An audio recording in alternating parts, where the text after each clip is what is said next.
I will demonstrate how to navigate the Zofify SAP account dashboard and to understand its overall layout. So first thing first, step 1 is we need to log into Zofify.io using our Zofify account.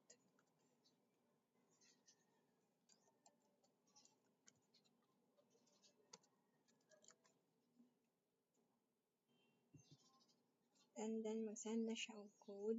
Dito na siya mag-send og code sa account na to ang gigamit.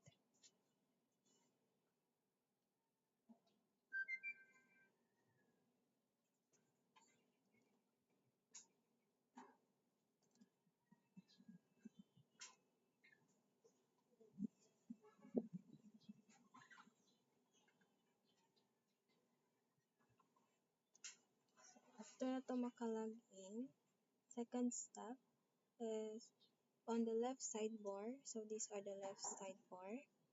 You will see the main menu such as contacts, conversations, calendars, and more. So dali na to makita ang mga main menus sa left sidebar diri sa to ang Zopify. Third steps is we need to familiarize yourselves with the top bar that shows the notifications, your profile, and the quick settings. So, pwede po diri sa settings, nakita nimo ang imuhang my profile.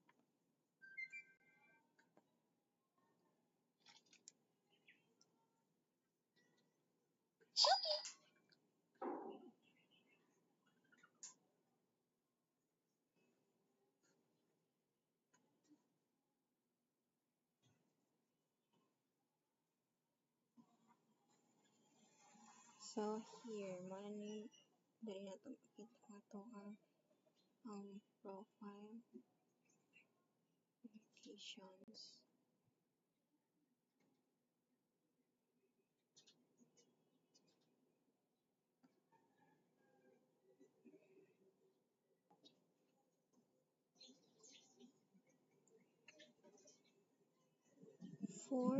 Fourth steps is we need to spend time by clicking each menu item to get a feel of where everything is located.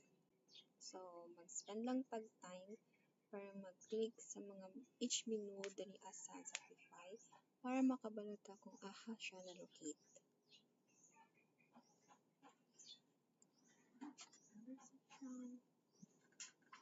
Conversation. Calendars.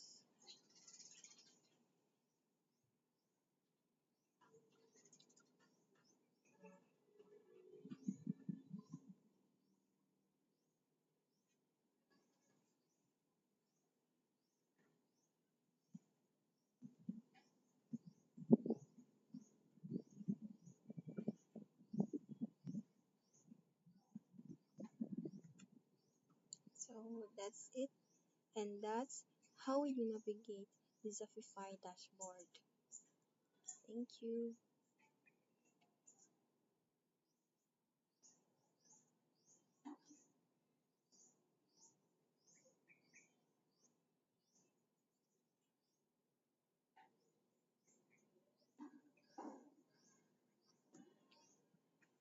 And that's it.